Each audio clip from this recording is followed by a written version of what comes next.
So all week long, we've been talking about watching others and the value that you can get out of watching others. And today we're going to break it all down and really focus on what's the impact what impact that has on what's real for each of us.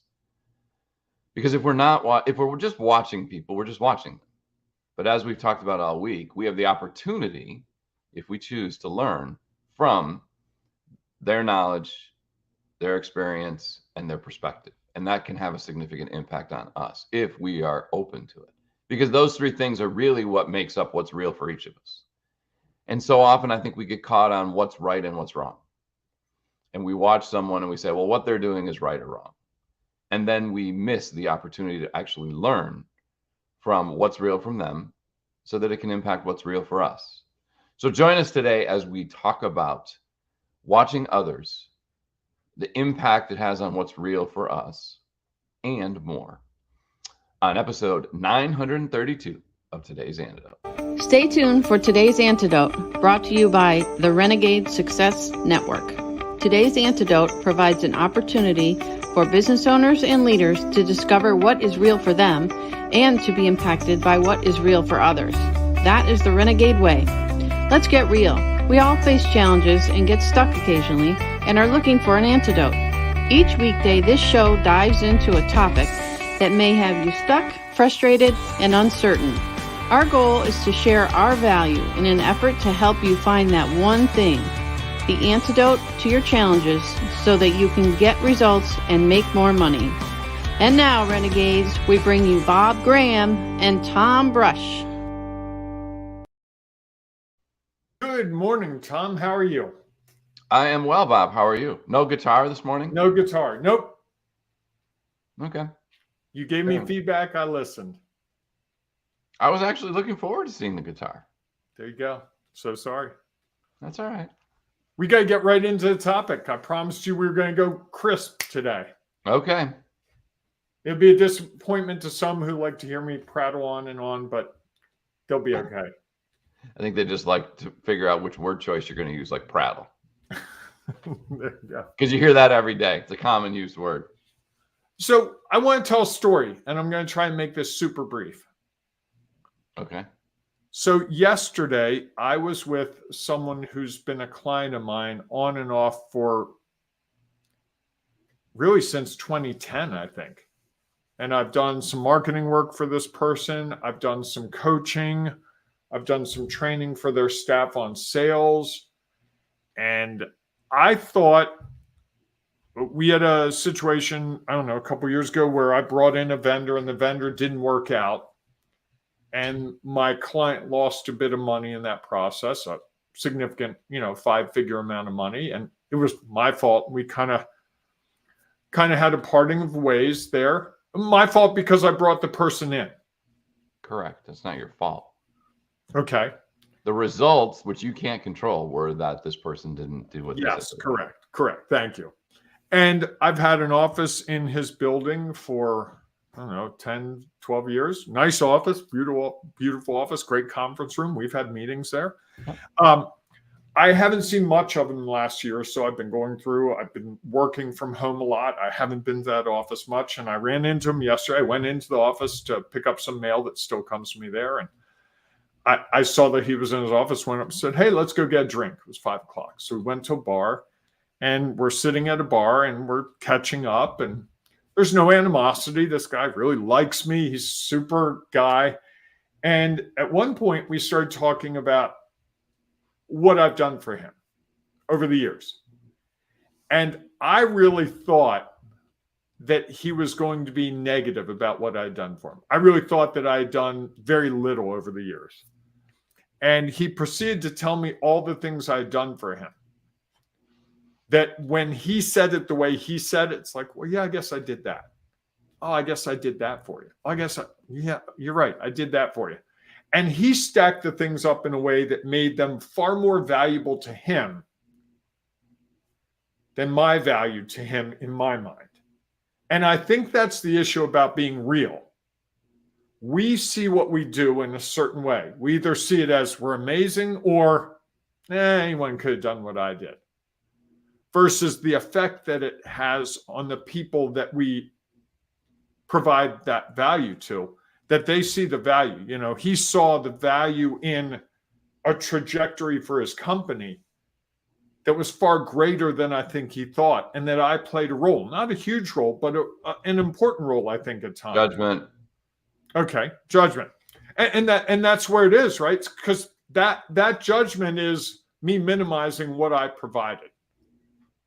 Correct. And in the course of the discussion, it was, you know, when you price your services, you should really be thinking about this value you provide that you're not really able to quantify because you see it as doing what you do. Correct. And he saw it as doing things that no one else could do. He didn't have those things. And I think that's the whole part about getting real.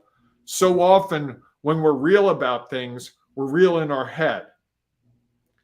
You know, like I wrote a press release for someone last night. It took me maybe 30 minutes. I did it on my phone. I typed it into my phone. In bed last night before I went to sleep. It was like, I just got to get this thing done. Start typing, boom, boom, boom. Half hour. I know plenty of people that would write a press release and it would take them a day, maybe a week. I've done a whole bunch of them. It's not super hard for me. So when I look at the value of that, when I talk to a client, I'm thinking it's a half hour of writing work. My client's going, I could never do that. I don't know how you put those words in that order. That's real. Wow, I didn't even know that was. Wow, you make me sound really important. Yeah, wow. There's an art to it. And I think we tend to minimize it. I think you do it yourself. Yeah, I think you provide far more value to people than you realize. And I think you, like me, often expect them to figure out their value, your value to them, as opposed to you helping them understand your value. You've said it to me. You've said, you know, I just want to provide value and people will figure it out and people will figure out where it fits in. I think that can be a hindrance. I think part of getting real is, hey, you know what? I have real value. I can write a really good press release. You need a press release? Call me up. I'm going to make you look really good in a press release. I've never said that in my life. Never once. It feels awkward to say that out loud right now. However, it is fact. And that, but I struggle with that. And I think we all have those things that we do really well that just become part of, that's who and what I am. You know, I was talking to a bookkeeper and she was telling me, yeah, Excel just like, I can do Excel in my sleep and QuickBooks is super easy for me. I just like, it's bang, bang, bang. And she's like, yeah, I know people are like, oh man, last year my bookkeeper took like 10 hours to do this and billed me for like 10 hours. You did in like 2 hours. I don't understand why the difference. She's like, I just know it and I do it. And my comment to her was the same comment she could say to me. Okay, you did it in 2 hours, but that other person's billing for 10 hours. Where's the right amount? And that's part of this getting real, right? How do you price when you're really good at something that's easy? The carpenter that does carpentry work and loves playing with the wood and doing all that stuff, they're excited to be able to create something that goes in someone's home, staircase, cabinetry, whatever. They're excited to do their art and it looks great in the home. They're not thinking about, boy, the value of this, that these people have a holiday party every year and everyone's going to come in and look at that staircase and look at those cabinets. They're going to be like, oh my God, this is an amazing house. And then when the people sell, it's going to sell for $80,000 more because of this beautiful stuff. And this carpenter's pricing it at $3,000 because it's his art. It's not about the revenue. It's about the artistry that I get to share my art with the world. And I think that's what this really, when we watch others, the thing I'm starting to realize is others have a better perception of what my value is than me. And I need to look more at what they say my value is. So testimonials, which we say are for the customers, the prospective customers, I think testimonials, I need to go back and read testimonials for me and, oh yeah, oh, that is valuable.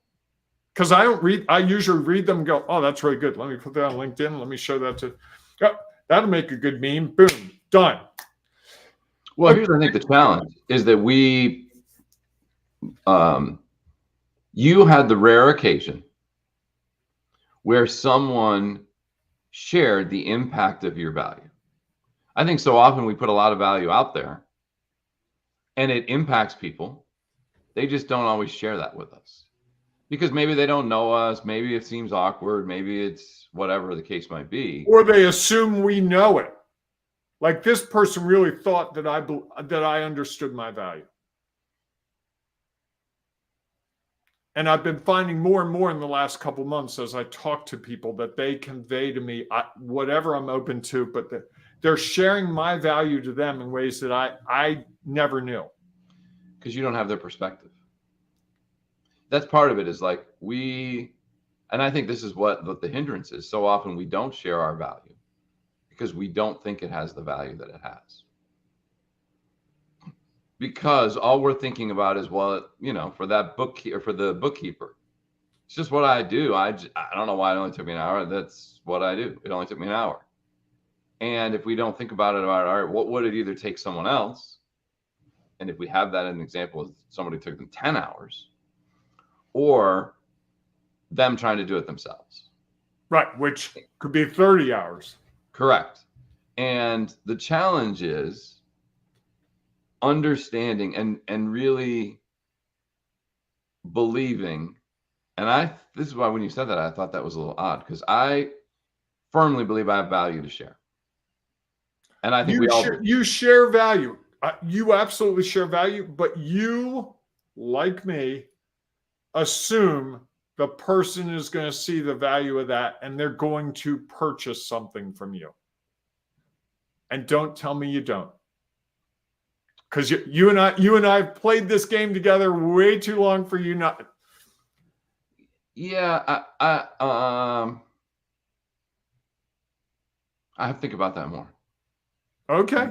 I'm not sure about that. I think that I'm, and this may be my perspective, and obviously because I'm seeing it from this side, not the other. I know that I've said to other people, you have to share your value. Mm-hmm. I said it the other day in a workshop. We were talking about fundraising and the impact that an organization has. And somebody says, well, I don't know. I feel a little awkward about sharing that. And I went through the scenario. Okay, what happens if you don't share? And someone that you could have shared it with and you chose not to knows someone else who could really use the services you provide as an organization. And so now you're withholding this gift that you have and that others aren't able to take advantage of. Can I jump in with some comments from Stephen? Of course. He's texting away, I think, and I want to make sure we catch him. First of all, he says, morning, Stephen. Glad to have you here. He was talking about the happy medium. It's true. It's hard to find a happy medium between the value we see and the value I think we provide. He also gave us a suggestion for an episode. Maybe on one episode, you could talk about how you're capable of being so consistent on your shows. It's funny how many people talk to me about that. So consistent in, I talk a whole lot and you talk a little bit. No. Consistency of doing it every day. Like I said that to someone, either at the conference we were at on Friday or the networking thing you brought me to the other day. I brought you to what? I tie you up and handcuff you and make you go? No, I just said, hey, there's a networking thing. Would you like to go? There was also some comment about how it'd be really good for me. I got it whatever time to show up to Columbia. No, it was great. Oh, boo-hoo. It was great. What you don't understand, folks, is every Wednesday I have a networking meeting at 7 a.m. And on Wednesday, because we don't do the program, because I go to this networking thing, Tom typically sleeps in. A little bit. So this Wednesday, he got up and had to put on clothes and go out and drive. What about? I chose to. I didn't have to. I chose to do it. I could have laid in bed. And I've got more comments from Stephen, and I'm going to be wrong, folks, and I'll say it publicly. I told Tom we'd get this done by 8 a.m. East Coast time. It's not going to happen. Sorry, Liz. Steven says that's actually a new trend where they're trying to just train owners to do their own QuickBooks because, yeah, it's pretty easy. For some. It's not easy for me. And I guess my brain is not built for QuickBooks. And then he said, do you know another tricky phenomenon is that the more that someone pays for something, the more value they perceive. And that's true. They've done studies on that, right? Which is really interesting. Even if it's not worth the candy bar that costs $1 to make that you sell for $4.50, the person perceives as better than the candy bar that costs $1 to make and they sell it for $2. Well, I mean, I think that's a little bit of the chicken and the egg, right? If you see the value of it, you're like willing to pay for it because you're like, oh, it's if I have this drink with bourbon in it that tastes one way and it's only now you're talking my language. If I have the top shelf, which I don't always have, and it tastes significantly different, now I've had an experience where I'm like, now it's a cost value analysis of like, all right, where am I at? Do I have the money? And if I have the money, why would I choose a lesser valued bourbon that doesn't provide the same experience when I drink it? Says the guy who doesn't drink alcohol. That's the best part. Is you captured it perfectly, and you don't drink alcohol. He's sharing a story that I told him earlier today. Yes, and it's true. You know, like the cup of Starbucks coffee. How many times have you seen someone come to it? I saw it when we were at that conference last week. People are coming in with their Starbucks cup of coffee, even though there was free coffee there. And part of it was the status of, hey, you know what? I can afford a cup of Starbucks coffee. No doubt. Well, it was a choice they made, right? They at some point had seen the value. And that's the hard part often with new potential clients. They haven't seen the value yet. Well, and I think it's also hard for us to convey the value. I struggle to be honest with people about my value without feeling like I'm conceited and arrogant. Like I said to someone yesterday, I'm like, I know it sounds like I'm an arrogant jerk, but this just is the way I am. Like I said earlier, I could write a press release really quickly. I'm still struggling with the fact that I said that out loud. When this show's over, 2 hours from now, when I'm thinking about the show, I'll be like, I shouldn't have said that. That was a really bad thing to say. And that's the struggle I have. How do you show your value to someone before they can buy it from you and convince them that you have this huge value to them, and then charge appropriately so that, as Stephen said, they see the value, you're compensated for the value, and if you charge more sometimes, they may get more value because they're looking for more value. Well, I think when we stop judging. I know it's easy to say. But isn't that the whole thing why we buy something is we judge it to be of value? The people watching this program have judged this to be valuable. Thank God. Correct. Now, there are days where I'm the one to, Tom and that's the challenge. This is junk. Don't waste your time. Really, you've got to have better stuff to do at 7 a.m. If you judge the value of it, which keeps you sometimes from sharing it with others. Because you're like, well, is it really that valuable? It didn't really take me that long to do. If I'm the QuickBook person, I can do this thing in an hour. I'm like, why would I charge for that? It's so easy for me to do. It only took an hour. Right. So that's a perspective that you have, not the perspective that the client has. Is like, oh my God, I've been stuck on this for 20 hours. I don't care what it costs. I don't want to ever do that again.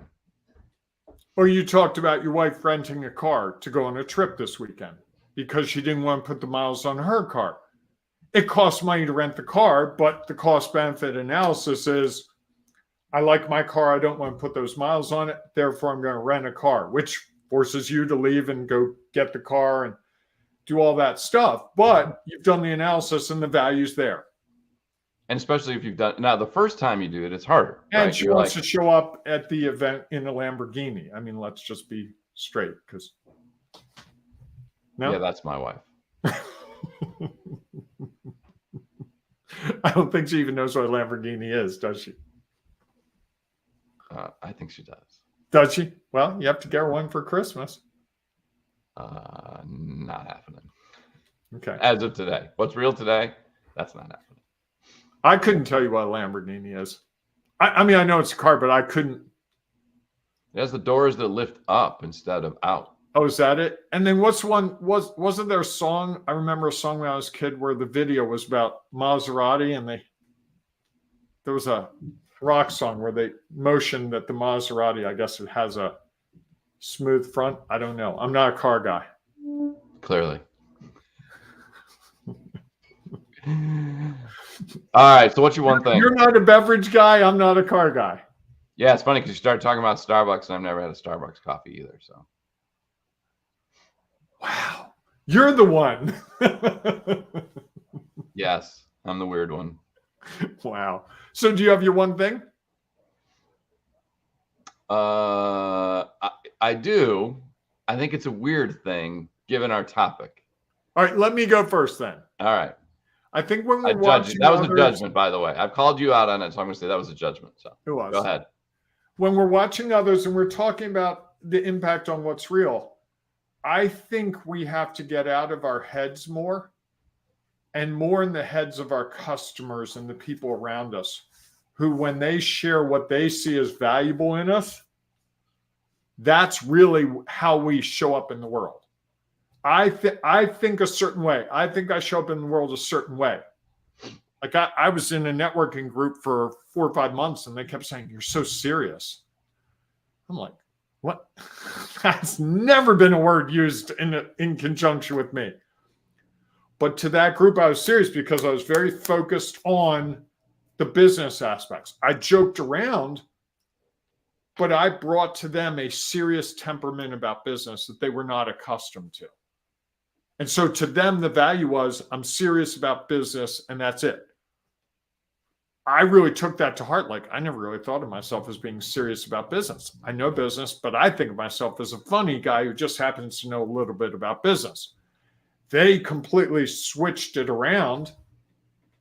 And what they perceive probably is more valid than what I perceive because I've got blinders on. And that's the real thing here. What's real often is what other people say. That's where you and I, when we coach, I think we allow people to get past the blinders and be like, well, what if someone said this? Someone told me I'm really good at this. Well, are you? Don't tell anyone, but I really am.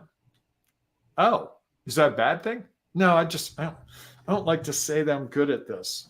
You know, I feel really uncomfortable when I tell people I'm good at something. And what if there's someone better? I've had that discussion with people all the time. And you could have that discussion with me right now about press releases. That same discussion. Like, really, Bob?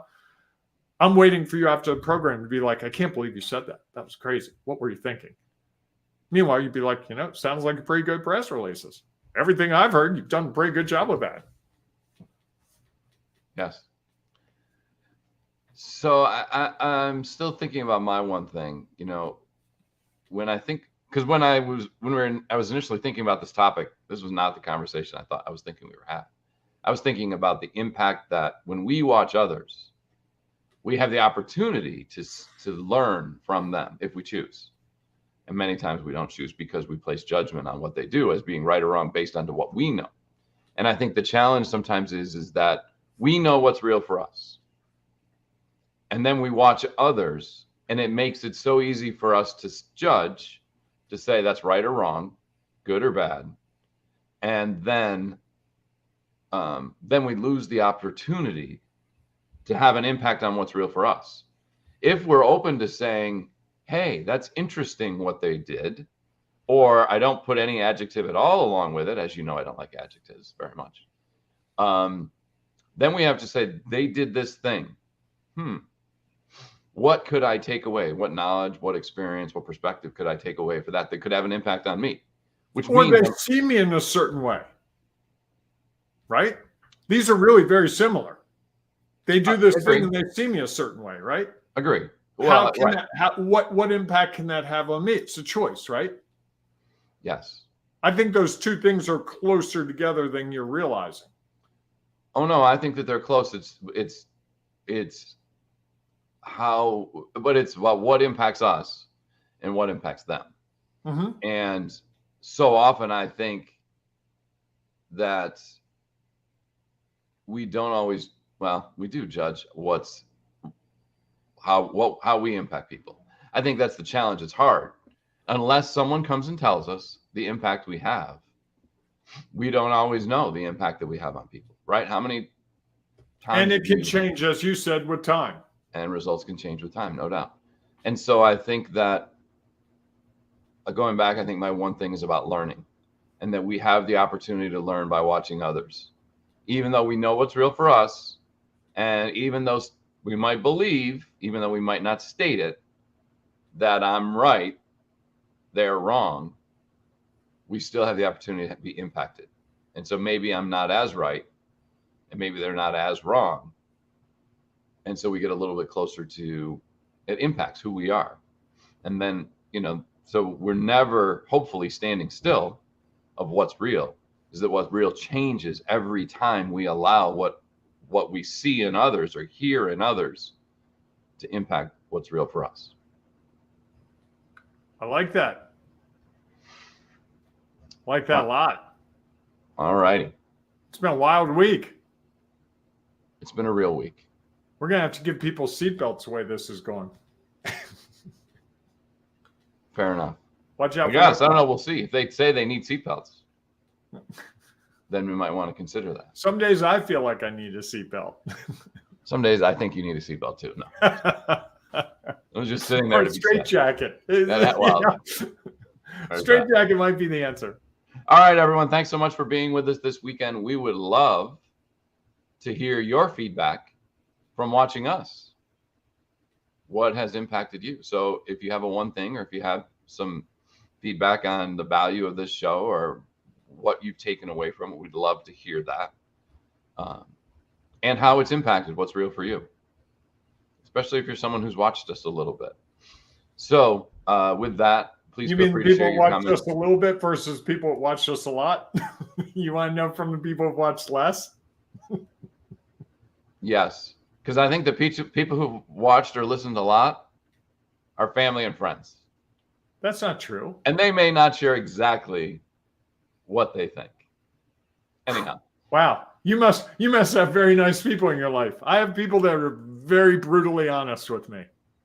That has never been the issue. All right. Fair enough.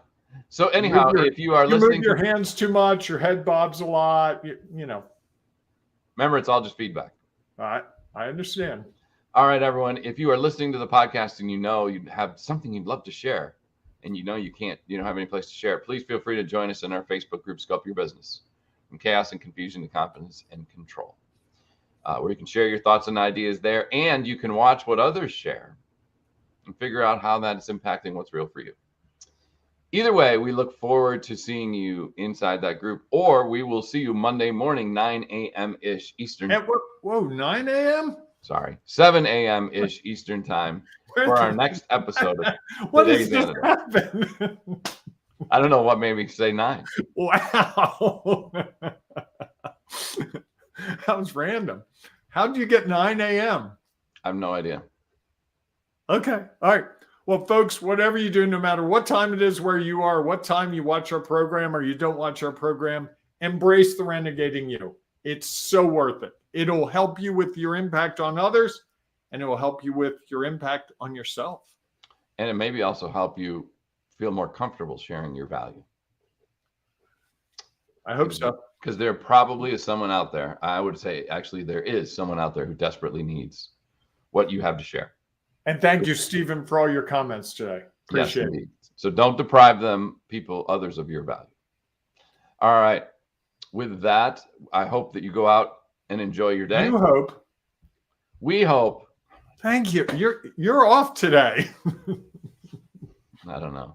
We said we'd be done by 8, and it's 8:13. So I'm dealing with. Or in your world, it's 10:13.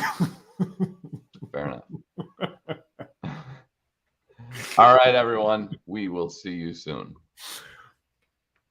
Hey, you're probably thinking about your impact on others and what's real. Well, guess what? We have a program the Get Real, Get Results, Make More Money program. The whole goal of the program is to help you figure out what's real, what your value is, how you can convey your value, how you can feel more comfortable with your value so that you can get different results than you've been getting, i.e., more success.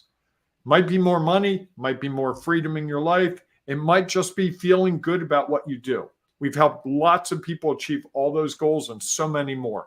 If you're looking to make a difference in this last quarter of the year, our Get Real, Get Results, Make More Money program is just for you. It's exactly what you need. I know that with all certainty. How can I be that certain? Because everyone needs that.